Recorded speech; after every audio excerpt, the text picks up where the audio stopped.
Bonjour à tous, ici Stéphane Bonneau et bienvenue sur Goodberry. Goodberry, c'est chaque semaine une conversation avec une personne inspirante résidant en Berry pour évoquer son parcours personnel et professionnel, ses réussites ou ses moments plus difficiles, mais toujours en essayant de retenir un conseil, un enseignement ou une inspiration pour chacun d'entre nous. Cette semaine, je reçois Serge Leclerc, qui exerce un métier de passion, viticulteur. Serge commence par être ouvrier agricole en céréales en 1975, puis en 1982, il reçoit de la part de son cousin un petit hectare de vignes sur l'appellation de Valençay. En parallèle, il devient courtier en vin et découvre ce monde, apprend sur le terrain et tout commence. Après une production en vrac, il décide en 1992, soit 10 ans après avoir reçu sa première parcelle, de vendre son vin en bouteille. Il passe à la mécanisation en 1995 pour aujourd'hui produire 35 000 bouteilles à l'année sur 22 hectares. Serge évoque le travail de la terre qu'il affectionne, ses premières vendanges, ses premiers concours. On a également parlé de cépage, de pressoir, de formation, de breton, du réchauffement climatique. Une conversation avec un amoureux du vin à écouter sans modération. Ne ratez pas en fin de discussion la description de la vue de sa cuisine, véritable moment de poésie rurale. Vous trouverez dans cet épisode un vigneron attachant et attaché à son territoire. Je vous embarque à la rencontre de Serge Leclerc dans le village de Fonguenant, au nord de l'Indre. Goodberry, c'est parti. Salut Serge. Salut Stéphane. Bienvenue sur Goodberry, je suis ravi de t'accueillir sur le podcast. Le métier de viticulteur, il est très complet. On passe de la culture de la vigne, aux vendanges, à la vinification, à la mise en bouteille, à la commercialisation. Quelle étape tu préfères, toi ? Moi, c'est la production, quoi. Et être dans la vigne, voilà, c'est le métier premier de viticulteur pour moi. Après, dans la cave, oui, il y a quand même du temps à y passer, mais c'est moins... C'est stressant au moment des vendanges, et après, ça se calme, quoi. Mais dans la vigne, oui, surtout la période de pousse, mai et juin, où là, faut surveiller toutes les maladies, tout ce qui peut mal se passer au départ, quoi. Si on commence par le commencement, est-ce que tu peux m'expliquer comment tu t'es retrouvé à la tête du domaine ? Un peu bizarrement, moi j'ai toujours voulu faire agriculteur ou viticulteur plutôt, mais mes parents ne voulaient pas, donc ma mère surtout ne voulait pas que je fasse ça, donc il fallait aller travailler à l'extérieur. Donc j'ai appris le métier de mécanicien et j'ai rencontré ma femme de bonne heure, donc on s'est mariés, je me suis retrouvé ouvrier agricole chez mes beaux-parents, mais plutôt sur des céréales. Ça c'était 1975 et en 82 j'ai un cousin qui voulait faire de la vigne, qui s'est pas entendu avec son père et qui m'a laissé un hectare de vigne. Donc ça a commencé là. Puis après, j'ai fait en même temps, comme il y avait très peu, on n'avait pas suffisamment de revenus, j'ai fait le métier de courtier en vin, qui consiste à prélever les échantillons chez les viticulteurs et les porter au négoce pour trouver des marchés, quoi.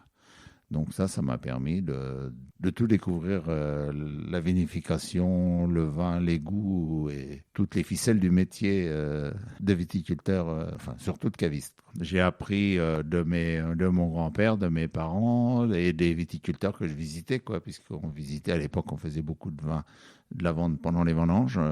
Il n'y avait pas suffisamment de cuves dans les caves, donc j'ai tout appris sur le terrain. Par les conseils des anciens qui disaient « moi je fais ça, moi je fais ci » et voilà. Il y a un viticulteur qui t'a particulièrement marqué ?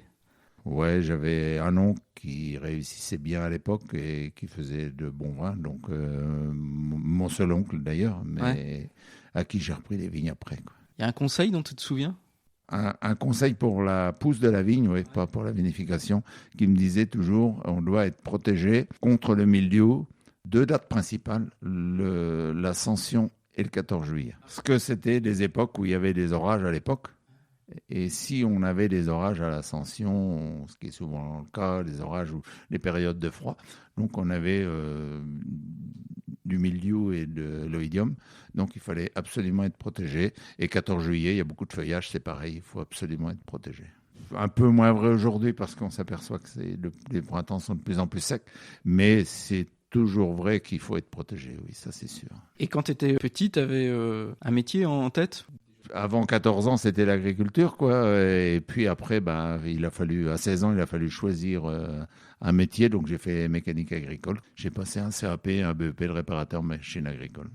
Tes parents, ils avaient d'autres idées en tête? Mes parents, parce que maman disait qu'on ne gagnait pas sa vie à l'agriculture, donc il ne fallait pas rester là. C'était l'époque où il fallait envoyer tout le monde dans les usines, dans les facteurs, tous les métiers autres que l'agriculture. L'agriculture, ça ne gagnait pas sa vie. C'est vrai que c'était un métier, l'agriculture de cette époque-là, on faisait tout.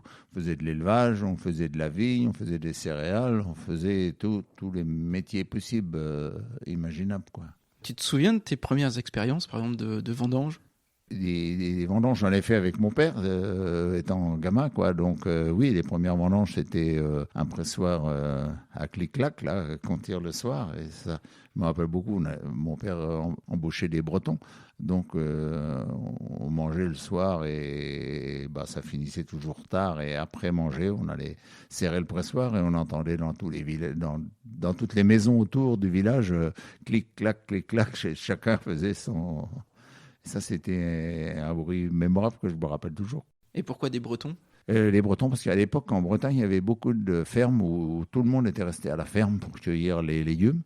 Et à l'époque des vendanges, il y a pas de légumes à cueillir, enfin beaucoup moins que en pleine saison.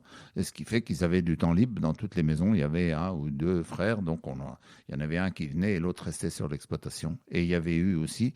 comme on appelle un cariste, quoi, qui allait chercher des vendangeurs en Bretagne et qui ramenait 30 ou 40 Bretons qui venaient vendanger dans le Berry, quoi. Et quand tu te mets à ton compte, qu'est-ce qui est le plus dur?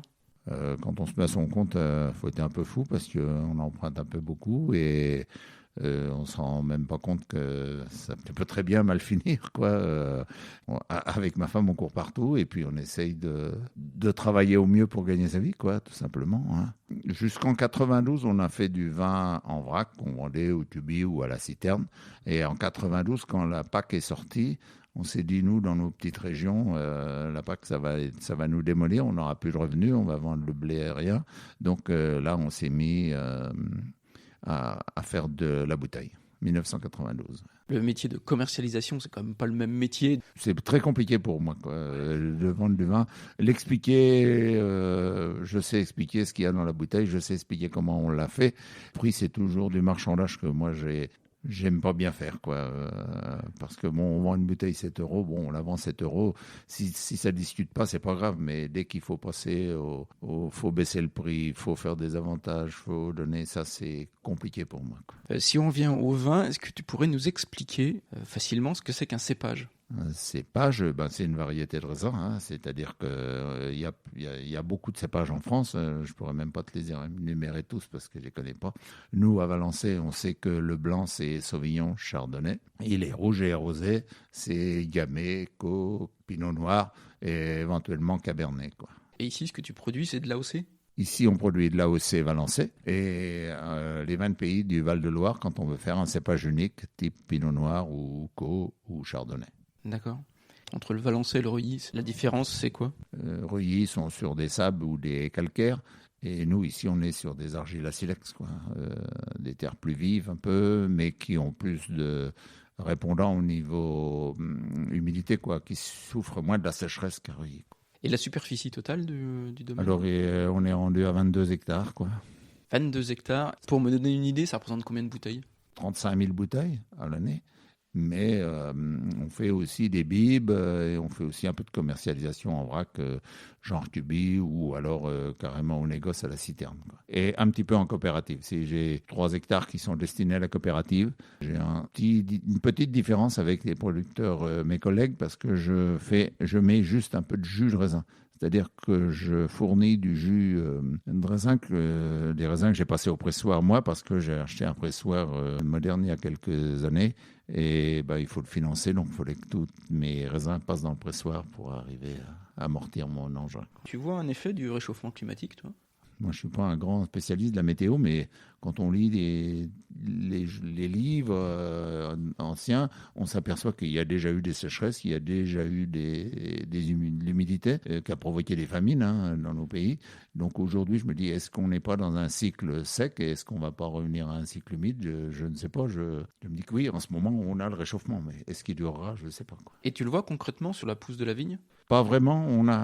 On peut pas dire que ça va beaucoup plus vite. On vendange un petit peu plus tôt, mais nous, on enregistre toutes nos dates de vendange et de début de vendange. Et on s'aperçoit que par rapport à il y a 40 ans, on a peut-être gagné une semaine, mais pas plus non plus, quoi. Chez nous, quoi. Après, dans les argiles, c'est vrai que c'est plus froid, donc ça mûrit un petit peu moins vite que dans les sables à Reuilly ou ces choses-là, quoi. Tu te souviens de tes premières vendanges en tant que patron ? On en a fait, la première année, c'était 83. Puisque on avait repris un hectare de vigne à un cousin, donc c'était un peu, j'ai acheté une cuve chez un voisin qu'on a été chercher, les cuves en ciment à l'époque, c'était toute une expédition pour ramener une cuve de 50 hectolitres parce qu'il n'y avait pas les outils qu'on a maintenant, donc c'était de l'huile de coude, beaucoup. Et puis j'ai ramené, je l'ai mise dans la ferme de mes beaux-parents et on allait faire le vin là-bas. Et le soir après manger avec ma femme, on avait à l'époque une pompe à vin à main. Ouais, donc on pompait le vin comme ça, on mettait sur un petit pressoir. C'était beaucoup d'heures, quoi. Aujourd'hui, combien de vendangeurs ça représente ? Aujourd'hui, on vendange tout à la machine, à part la vendange tardive qu'on fait entre nous pour s'amuser à la main, quoi. Mais sinon, tout est mécanique depuis 95. Au début, j'ai eu des machines à vendanger, j'en ai eu 2.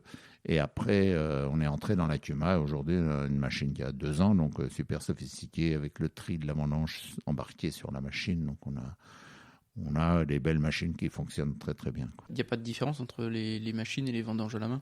Et quand on fait venir des gens qui veulent voir la machine, parce que c'est toujours une curiosité, puis les gens sont toujours prêts à voir un peu ce qu'on fait, parce qu'ils pensent que la machine, ça abîme les feuilles, ça abîme tout. Quand on leur fait voir ce qu'on fait, ils en reviennent pas, ils sont tous surpris. On a eu, il y a 2 ans ou 3 ans, un samedi après-midi où les gens des collectionneurs de vieilles voitures sont venus un samedi après-midi. On leur a fait un peu de vendange à la main et après on a mis la machine en route. Tout le monde voulait monter pour voir, mais on n'a revu personne vendanger à la main. Et ils étaient tous surpris par le travail fait, quoi, parce que une machine à vendanger, quand elle est bien réglée, que le chauffeur est bien calé, on arrive à vendanger que les grains mûrs. Les grains verts ne viennent pas dans la machine et les grains secs non plus, quoi. Donc on a une qualité parfaite.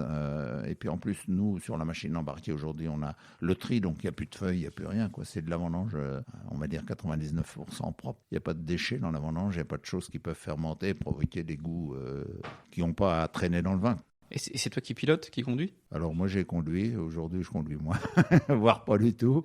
La machine est un peu plus sophistiquée et bon, je sais le faire, mais c'est un ouvrier qui le fait depuis 20 ans qu'il est là, quoi. Donc on le laisse faire, il sait faire ça. Et pour préparer la vigne, tu en bouges ? Alors on prend juste au printemps, enfin moi on a des salariés sur l'exploitation, on en a 3 à temps complet, un qui fait ses céréales, un qui fait que la vigne. Et puis une femme qui fait un peu les deux. On embauche des intérimaires au mois de mai ou juin pour enlever les grageons qui n'ont pas lieu d'être sur les pieds, quoi. Donc là, on prend un peu de personnel, mais sinon, c'est la main-d'œuvre de l'exploitation. Comment tu décides de la date du début des vendanges ? Alors, la date de début des vendanges, on est une des seules appellations en France où n'avoir pas d'autorisation préfectorale. C'est-à-dire qu'on vendange à notre goût. On a seulement l'obligation de faire 3 prélèvements avant la vendange. C'est-à-dire qu'on fait des prélèvements où on mesure l'acidité du vin et le sucre. Et en fonction des résultats, ça nous donne l'indice de maturité de nos raisins. Donc c'est à nous après de décider de vendanger tel jour ou pas tel jour. Et moi je pense que c'est une bonne chose parce que quand on avait mis une date de banc des vendanges, ça s'appelle, qui était décidée par les vignerons qui faisaient la demande au préfet, c'était tout un système. Et on s'apercevait qu'il y a des gens qui vendangeaient alors que la parcelle n'allait pas mûre, quoi, parce qu'on a décidé que le banc des vendanges serait le 20 septembre. Tout le monde vendange le 20 septembre, quoi. Donc c'est pas logique. Alors que quand on a fait 3 prélèvements, on sait où on en est dans nos parcelles, et puis d'une parcelle à l'autre, ça change. C'est pas toutes les parcelles ne sont pas mûres en même temps, il ne faut pas rêver. Même si c'est tous le même cépage, du Sauvignon par exemple, on peut avoir des différences de maturité qui sont de l'ordre d'une semaine, 10 jours, entre le même cépage fait de la même façon, enfin travaillé de la même façon. Qu'est-ce qui se passe pour le vin si tu vendanges trop tôt ou si tu vendanges trop tard? Si on vendange trop tôt, on a des vins qui n'ont pas le degré et qui ont trop d'acidité. Donc c'est des vins qui sont durs à boire, qui ne sont pas forcément. Et puis on n'a pas tous les arômes qu'on peut trouver dans du vin qui est bien mûr, quoi. Et puis après, si on vendange trop tard, l'acidité est trop faible, le degré peut être trop élevé, c'est avec les années de soleil qu'on a en ce moment. Et puis le vin a perdu ses arômes, quoi. En fait, c'est trop avancé, ça fait comme un fruit trop mûr. Pour faire du bon vin, il faut avoir des bons fruits. Comme quand on veut manger une poire, il faut qu'elle soit bien mûre, mais pas trop non plus, quoi. J'aimerais qu'on évoque maintenant la vinification. Comment ça se passe chez toi? Non, nous, on fait tout en cuve. Donc, pour le pressoir, pour les blancs et rosés, les blancs, on fait tout au pressoir, ça c'est sûr. Donc, on a un pressoir pneumatique. Donc, c'est des pressoirs qui servent à pas plus de 2 bars, donc qui servent doucement, gentiment. Un peu long, mais bon, ça fait des bons résultats. Donc, on a moins de dépôts que dans les vins qui sont serrés avec les pressoirs de l'autre génération qui serraient beaucoup trop fort, quoi, par rapport à ceux-là.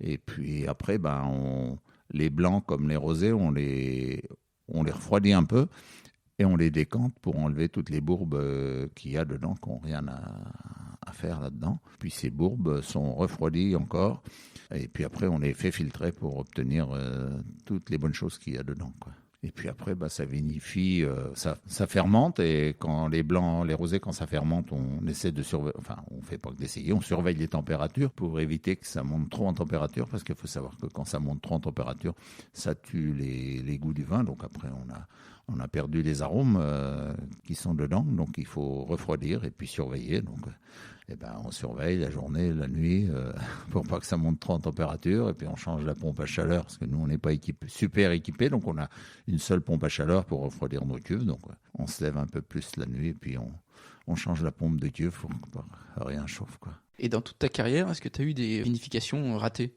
Raté, non, il n'y a jamais de raté à 100%. Après, il peut y avoir des cuves qui dérivent. Ça, c'est malheureusement dans la vie d'un viticulteur. Je pense que ça arrive à tout le monde. Un peu moins aujourd'hui parce qu'il y a plus de matériel et on a surtout des laboratoires qui sont proches de chez nous. Notre exploitation, on a un contrat avec un laboratoire. Donc, on a une œnologue qui vient une fois par semaine, qui goûte les raisins et qui nous dit oui, là, il y a un problème, là, il faut une aération, là, il faut le chaud. Donc, après, elle nous le dit, on fait ce qu'on veut, c'est nous qui choisissons, mais quand même, c'est quand même une aide d'une personne extérieure à l'exploitation et qui a vu les problèmes dans les autres exploitations qui sont souvent les mêmes dans toutes les exploitations la même année. Donc ça nous aide beaucoup depuis qu'on a l'œnologue et le pressoir pneumatique. On a fait des gros progrès dans la qualité, quoi. Ça, c'est sûr. Est-ce que tu continues, toi, toujours à apprendre quelque chose sur la vinification au bout de toutes ces années? Oh oui, on apprend toujours, ça c'est sûr. Les œnologues amènent toujours des nouvelles choses qu'on ne faisait pas avant. T'as un exemple? Un exemple, il y a 10 ans, même pas 5 ans, on ne débourbait pas les vins rouges. Aujourd'hui, certaines cuves, on débourbe les vins rouges, c'est-à-dire qu'on tire le jus de la cuve, on le laisse 12 heures dans une cuve à côté, et puis on enlève les bourbes, quoi. Et ça, on faisait que pour les blancs et les rosés. Et depuis quelques années, on arrive à le faire pour les rouges. Enfin, pour certaines cuves, pas du 100%. Et c'est vrai que ça améliore certaines qualités. Et moi, j'ai communiqué à des collègues qui, aujourd'hui, me disent, oui, je le fais, quoi. Et pourquoi on ne le faisait pas? Les jus, autant les jus de blanc, les jus de rosé, c'est facile parce qu'on met ça dans une cuve, ça se dépose, et on le voit le lendemain, on voit qu'il y a du dépôt. Alors que dans les rouges, c'était mélangé dans la grappe, donc on ne le voyait pas. Mais on s'aperçoit que oui, il y a des années où il faut le faire absolument, quoi. C'est bénéfique, quoi. Et je pense que les œnologues qui nous donnent ces conseils-là, c'est parce qu'ils l'ont déjà vécu. Si on avance dans le processus, pour la mise en bouteille, c'est toi qui le fais? Alors la mise en bouteille, on fait venir un entrepreneur parce que la machine, nous, c'est compliqué. On a essayé de louer au début une embouteilleuse. Alors aujourd'hui, une embouteilleuse, c'est quand même très compliqué puisque ça lave les bouteilles, ça les sèche, ça les remplit, ça les bouche. Mais ça fait le vide entre le bouchon et le vin. Le niveau du vin doit être correct parce que si le bouchon est trop près du vin, c'est pas bien. La pression doit être aussi correcte. Donc tout ça, c'est des petits trucs qui sont très spécifiques et que nous, quand on se sert de la machine 2 fois par an, on n'est pas capable de gérer, enfin pour moi. Donc on le fait faire par un prestataire qui, lui, fait ça tous les jours. Donc il sait comment fonctionne sa machine et notre mise en bouteille, elle est sécurisée, quoi. L'investissement d'une machine, c'est quand même important. Pour faire 35 000 bouteilles, ça ne serait pas rentable. Enfin, pour moi, ça ne serait pas rentable, quoi. Tu travailles dans le domaine avec la famille. Oui, je travaille avec ma femme depuis longtemps déjà. C'est important de travailler en famille. Ça a des avantages, ça a des inconvénients, je crois, mais bon, c'est quand même des avantages, oui. Au moins, ma femme fait surtout la commercialisation, ça c'est sûr, c'est plus sa partie. Mais elle m'aide quand même dans la cave à faire les choses, plus toutes les déclarations administratives, parce que ça c'est plus madame que moi. Après les ouvriers, nous moi j'ai eu la chance d'avoir eu 2 ouvriers qu'on a embauchés il y a 20 ans et qui sont toujours là. Ce qui fait que ces gens-là savent faire, quoi. Il n'y a pas besoin de leur montrer tous les matins ce qu'ils doivent faire. Et si je m'absente, ils savent aussi faire. Bon, la cave, c'est un peu plus compliqué. On a essayé de chercher. Ça fait 2 fois ou 3 qu'on essaie de former les gens. Et puis, finalement, ça échoue toujours parce qu'ils croient que le métier de viticulteur, on gagne beaucoup et c'est pas forcément vrai. Il faut aimer le métier, il faut avoir envie de le faire. Après, s'il faut regarder sa montre tous les matins et tous les soirs, ça marche pas, quoi. Donc, tu as des difficultés pour recruter ? Pour recruter quelqu'un qui voudrait travailler dans la cave, oui, on trouve pas. Les gens qui ont un niveau, ils pensent que ils vont dans les niveaux plus hauts pour gagner plus. Et puis, en bas, on n'a pas forcément des gens qui s'intéressent à la vinification, quoi. En quoi le vin que tu fais aujourd'hui, il est différent du vin que tu faisais à tes débuts ? Disons que l'amélioration de la qualité, c'est faite par le travail qui a changé quand même, le matériel aussi, les labos, les œnologues, tout ça, ça fait il y a des choses qu'on ne faisait pas il y a 40 ans, c'est sûr. On mettait le raisin dans la cuve, on attendait que ça se passe. Et des fois ça se passe bien, des fois ça se passe mal, quoi. Et il t'arrive de regoûter des anciennes bouteilles ? Oui, on en a. J'en avais stocké, j'en bois des fois de temps en temps. Il y en a qui ont bien vécu, puis il y en a qui ont moins bien vécu, faut le dire. Mais on n'est pas dans une région non plus où les vins, on peut les garder 25 ans, quoi. L'amélioration n'est pas là, quoi.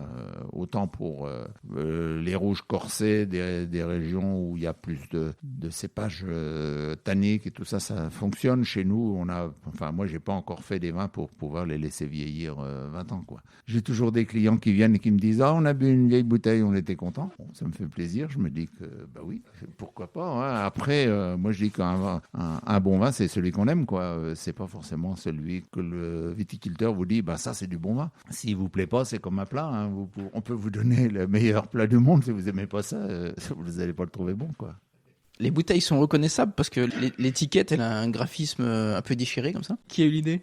Alors moi, j'ai trouvé ça un jour dans un commerce à Châteauroux, je crois. Et puis avec ma fille, on a regardé ça et moi je me suis dit je veux une étiquette comme ça. Donc on a travaillé avec les 2 filles pour essayer, et puis ma femme, pour essayer de trouver l'étiquette qui nous plaisait le mieux, quoi. Donc et depuis on l'a gardée.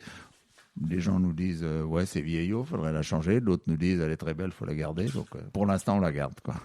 Est-ce que pour toi, le rosé, c'est vraiment un vrai vin ? Le rosé, je pense que l'amélioration a été fulgurante pour la simple et bonne raison qu'avant, on faisait du rosé avec le vin qu'on ne savait pas quoi faire. Il restait un peu de rouge, on en faisait du rosé. À la limite, il y avait du blanc qui traînait, on le mettait fermenté avec le jus de rouge et puis ça faisait du rosé. Aujourd'hui, on a des cépages typiques du rosé et on les vendange pour faire du rosé. On en fait du rosé, quoi.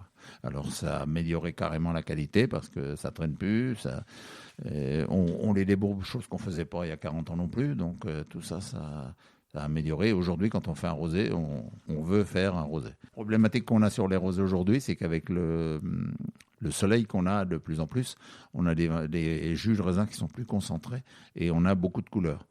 Il y a des régions où ça s'enlève avec certains produits et nous, on l'a pas à Valençay. Alors des fois, on nous dit « Ah ouais, mais vos rosés, ils sont foncés ». Et ils sont foncés parce qu'ils sont naturels, c'est tout, quoi. Je voudrais évoquer les médailles. Tu sais, les petits stickers qu'il y a sur les bouteilles, quelquefois. Tu vois, médaille d'or, médaille d'argent. Oui, on en a eu quelques-unes, quoi, qui fait toujours plaisir. 2009, on avait Ligère d'argent au concours des vins de Loire, médaille d'argent à Paris. Et puis, dans le guide Hachette, un coup de cœur. Donc ça, c'était notre première présentation au concours. On n'avait jamais présenté avant. Donc c'est vrai que ça a été très bien, quoi. Et ça accélère les ventes ? Plus fulgurant qui accélère les ventes, c'est le guide Hachette, en fait, parce que le guide Hachette, on voit des gens, c'est très long par contre, parce que le guide Hachette, la récolte de 2020, pour dire par exemple, on l'aura au mois de septembre 2021. La parution est longue derrière les vendanges. On peut avoir des gens de 200 km qui viennent, qui sont dans une autre région viticole et qui viennent chercher des bouteilles de ce millésime-là parce qu'ils l'ont vu sur le guide Hachette. Ça, c'est... Enfin, pour nous, ça a été une des... Après, on ne va pas dire que les médailles Salon à Paris, c'est quand même aussi des belles médailles. Hein. Quand on en a, on est content parce qu'il y en a quand même pas beaucoup. On en a eu, oui, une en or en 2014 pour du rouge. Et puis là, cette année 2020, on vient d'avoir un Liger d'argent au Salon des Vins de Loire à Angers, donc c'est bien. On ne participe pas tous les ans, ces concours-là sont souvent très onéreux, donc ça fait reculer, quoi. On se dit que ça coûte cher, quoi. Paris, c'est 120 € l'échantillon, par exemple. On envoie des échantillons, en fait, le concours, on envoie des échantillons, c'est dégustés à l'aveugle. Alors Paris, il y a une présélection qui se fait qui se fait dans la région, on va dire. Et puis là, ils trient les vins déjà, tout ce qui est moins bien, ça monte pas à Paris. Et puis après à Paris, c'est un jury national qui juge à l'aveugle toutes les bouteilles qu'ils peuvent goûter. C'est là qu'on obtient des médailles. Mais l'organisation coûte un peu cher. Donc tu le fais pas tous les ans. Donc on le fait pas tous les ans. On le fait comme ça. Moi, je fais même pas parce que le vin me plaît mieux. Je fais comme ça quand ça nous dit. On se dit, tiens, on va participer. Ça marche, tant mieux. Ça marche pas, c'est pour nous, quoi.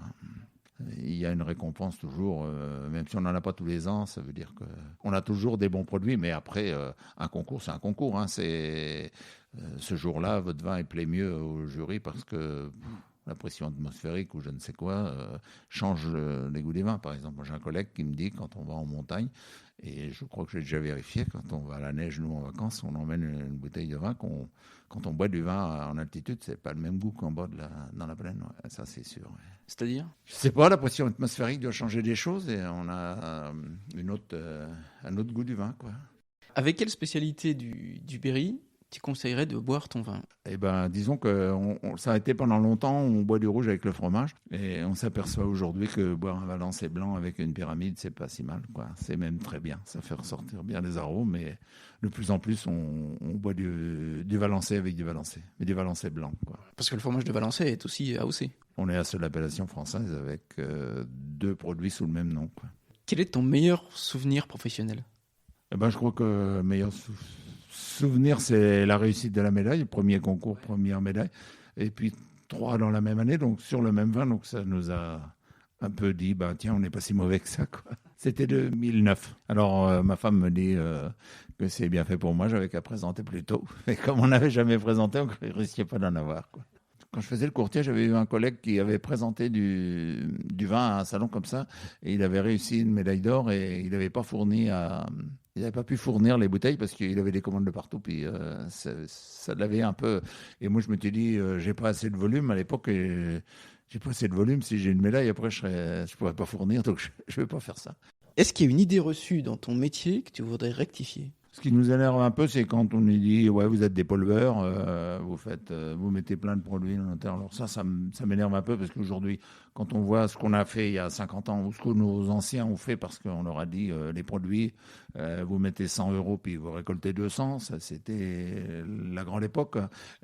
Aujourd'hui, ça n'existe plus. C'était en quelle année ça ? Les années 70, 75 ou même avant, 60, hein, les gens, les premiers engrais par exemple, ça a été fulgurant.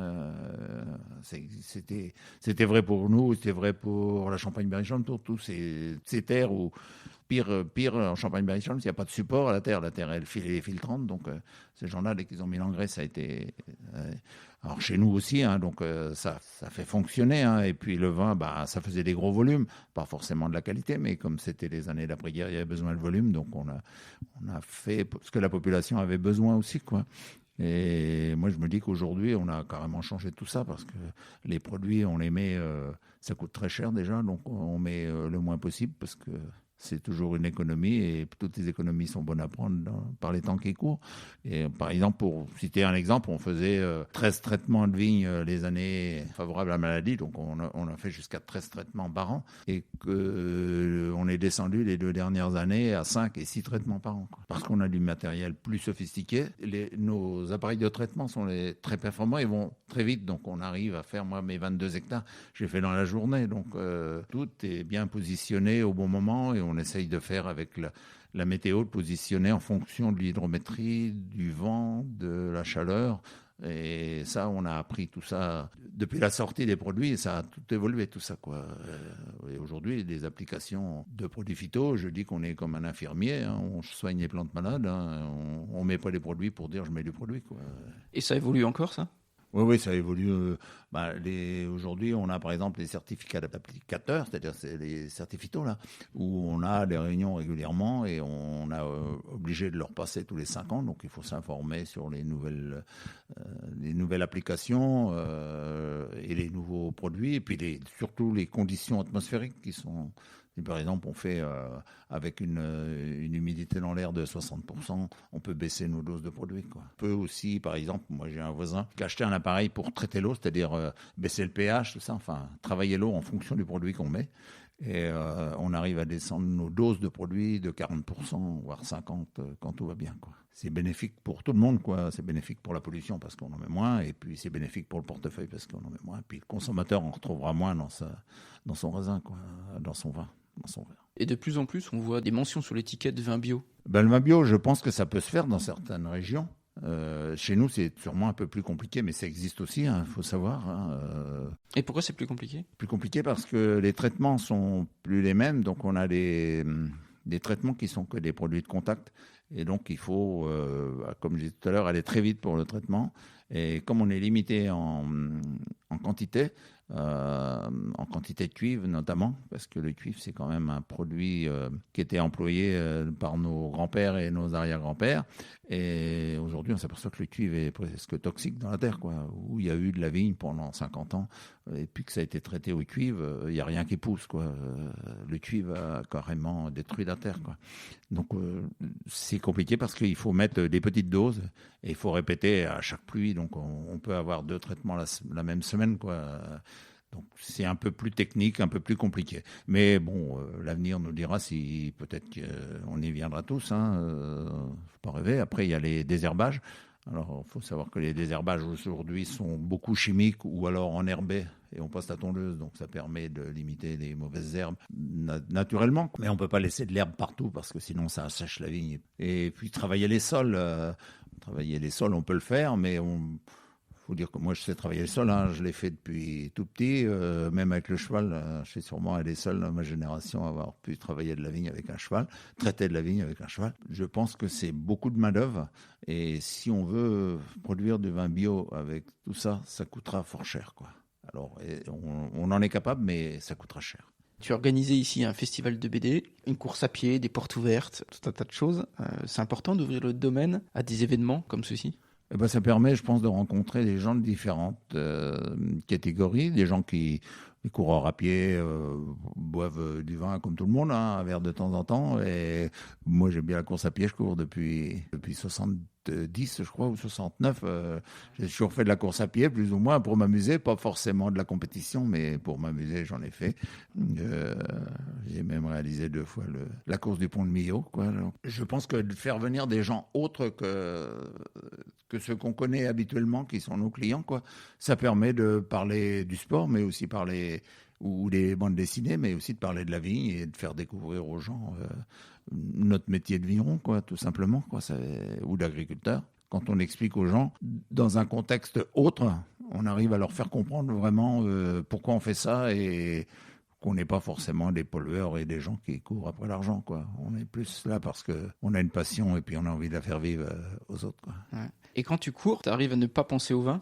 Quand je cours dans mes champs. Je vais voir mes champs de céréales si c'est de jour. Puis je vais voir mes vignes aussi.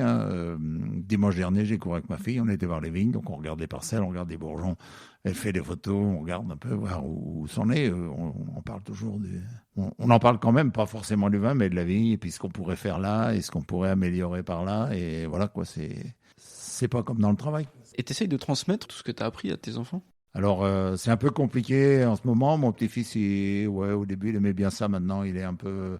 Mais bon, il va avoir 18 ans, donc il a d'autres envies. Et puis, c'est normal. Hein. S'il ne veut pas faire ça, on ne va pas l'obliger à faire ça non plus. Et je pense que si on peut trouver quelqu'un un jour qui veut le faire, on le fera.